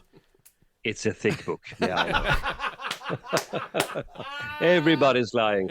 Everybody's lying. Not for the same reason or all the time, but everybody's lying. White lies, that's the good ones, or to sort of smoothen the wheels of society. So we need them. But oh man, that is awesome. Yeah, all right. the research has been fascinating. Let's call it. So we'd love to have you on when that comes back out. Absolutely. So stay in touch. But I do have a book now. I know Teddy gave you an idea for a title, but this is something I thought would be fun. You gave a speech to 900 dentists, right? And you must have partied with them. I would love to know that story. The party with 900 dentists, that would be a great book to write. If you ever decide to write something and you want to call it, fiction, but it's got like a historical fiction aspect to it, that might be the way to go. Well, who knows? Who knows? I know a lot about dental problems I wish I didn't know. And some of the guys showed me some really, really creepy photos on his phone, and I said, "Why didn't you show me this? I need something to eat, but I'm not hungry anymore. This is disgusting." Gingivitis. That's a killer. So That Thomas, was sort that's of not what it up was. north, let's say. So Thomas, you got the Anyways, keynote speaker, yes. and you got the books. Do you have anything online? Some of your ideas? You got anything else? Sell yourself. Do you have anything else that people can get access to your information? Surroundedbyidiots.com. You will find everything you need over there. Okay. You find me on Instagram, Facebook, actually TikTok, and LinkedIn. If you Google if you just put in Surrounded by Idiots, you can hardly miss me. So That's the God's honest truth. That's how I found him. All right, Thomas, thank you so much for being on. We appreciate it, and we will look for the new book, and hopefully we'll connect and talk a little bit about that next time. Absolutely. Thanks for the invitation. Thank you, sir. Thanks for your Thank time. you, sir. All right, take Appreciate care. it. Have a rest of the day. Take Bye-bye. care. Thank you. Take care. Oh man. That was informative. Very informative. He's the real deal. Yeah. I mean, best-selling author. Yeah. I mean, Well-renowned author, obviously. So here's my question to you, Steve. Yeah. If you had to give me and Matt the same task, how would you parse it to me versus him? So with the red person, Yeah. you would actually make them feel like they're part of the idea, because that's a big deal. All inclusivity. Well, Clever. exactly, because they're the ones that want to do everything, want to have control. So you make them part of the process Right. and the decision. Not that I can lead them that way. Yeah. That's where the influence comes in. Now you're yellow. Allegedly. Or green. He said yellow. Allegedly. Supposedly. Yellow's pretty easy going to deal with. Actually, Yeah. probably the easiest in the organization. Okay. I would For think sure. so. For sure. The green people and the blue people, you have some different ideas, Yeah. but for the red person, you definitely have to make them part of the decision. See, what I would do, I would just say, Steve, I have this task. Just use your best judgment and do whatever's practicable. Matt, I'd say, how many master's degrees do you have? 2? Okay, I want a cup of coffee with 2 creams and 1 sugar, not 2 sugars and 1 cream. I'm going to write it down, put it on a Post-it note, and I'm going to hand it to you. No, stick it on my forehead. That's what you got to do. Stick it and then right there. I can't find it because it's on my forehead. And I'm going to write it backwards, so when you look in the mirror, it'll show up forwards. Okay, there you go. Perfect. You know what? Dude, I'm telling you, man. I'm telling you. I could literally talk to this guy for hours. Oh, yeah. And he's got like 8 or 9 books out there. Yeah. Oh, yeah. Yeah, Oh, yeah. How to deal with bad bosses. I'm telling you, the one that was really scary and I very touched on is the psychopath one because, dude, there was a lot of stuff in there. But like I said, the narcissist one was so overwhelming at how it's kind of cool how they can figure out what to control you with and how to control you. And they're flawless. A good narcissist is like a serial abuser. Think about manipulation, right? Think about think about all those. Yeah, exactly. Think about all those people, all the movies you've ever seen where the woman dates the guy, and we can all see that he's a terrible person. We know how it's going to end, right? Yeah. She's going to throw him off a bridge, or he's going to throw her off a bridge, whatever. Yeah. But how perfect he is at knowing exactly what to say to completely control the situation at all times. And that's when I thought about all these political people, whatever side you're on, they're doing that to us. They are. Well, they're attempting to do that. No. Yeah. They are, Ted. They're beating us. They're beating us because they're beating the collective us. They're not beating some individuals, but they are beating the collective us because we have to talk about ourselves collectively. Right. I agree. I mean, I'd like to think. Here's the thing that we didn't talk about with this gentleman. There has to be some people who are not narcissists and psychopaths. Like as a normal person, I like to think if I ran into a narcissist, I like to think I'm, let's just say they're a predator. Well, maybe I'm a better predator than you. No. But except I'm just not a bad person. No. No. He even said Donald Trump could be fooled by a narcissist, Right. But he's a high see, that's one of the things. He talked about all these high-end the traits of a high-end narcissist. Yeah. When we talked about having Donald Trump on the show so we could beat him, right? So we could. And you said you could. We can't. You can't outbeat him. always win. You can't. Listen, there's some people that you can't absolutely 100% can't beat. They're so good. And he went through every color. He went through every way a narcissist can find this, how they can beat this person. Yeah. They need praise. These people don't need praise. They need this. They need that. They're that good. So you think that's the thing you talked about. Smart people can be beat because they think they're so smart they can't be beat. No, but see, here's the counterpoint to that. See, we all have free will. And like I said, I think the wrong term is beat. Like, number one, it's not a contest. The point I'm trying to make is that if with a narcissist, it is a contest. Into one, and if you're able to recognize one, you can actually control them because now you can use. Number one, here's the main thing about dealing with narcissists or psychopath. You want to engage them as superficially as possible. That's number one. So you don't want to have them get close to you. They're like toxic people. You don't want to just, if you can somehow recognize them and spot one and you have to deal with them on a regular basis, you want to deal with them as superficially and at arm's length as possible. Now, if you recognize those traits, the manipulation won't work. Right? So you have to be vulnerable to those manipulations. The arm's length is tough, and I want to ask more about psychopaths. Did you guys notice he got a little sad when he talked about the 1,000 emails he gets? I'm sure people have been played dirt. Well, and that's usually, it could be someone, could be in your family, could be someone you're really close to, and they can you get emotional. And they can ruin people's lives. You can go down that rabbit hole for years and years and never recover. And they think, and you get gaslighted so much you think there's something wrong with you, when in fact it's this Charles Manson type cultish personality, Jim Jones Guyana. But that's the problem. We all think that we couldn't get beat by Jim Jones. We all think that we can't get beat by Charles Manson. We all think that I'm thinking of all the we wouldn't be at Waco. David Koresh. We wouldn't be at any of those things. But the thing that he dispels in this book is that intelligent people can be beat. There's a way. Listen, sure. Teddy, I can guarantee you right now, there's a way to beat all three of us sitting in here. Yeah. And we think. Here's the beauty of it. Here's why we can be beat, because we think we can't be beat. Well, I turn your attention to the book The Stand, Stephen King. So the guy who's the deaf mute, the devil couldn't read his mind because he was an imbecile. So therefore, there's my defense. So the devil couldn't read his mind. So, but using absolute stupidity as a defense wouldn't work. Well, it's like because you'd have to be an absolute. It would be a Columbo stupidity. So Actually, he was really smart. I think That's why it's called. That's why it's called Columbo I stupidity. actually think Columbo. Columbo was brilliant. He was hysterical. Yeah, I think he was on the spectrum, I right? would love to be in a room with a psychopath. You know, I'd love to All see. right, I gotta let my dog out, so we gotta finish this. Yeah, Who let the dog? Steve, I'll let you have last thoughts. Last thoughts. Great guest. Glad to be back.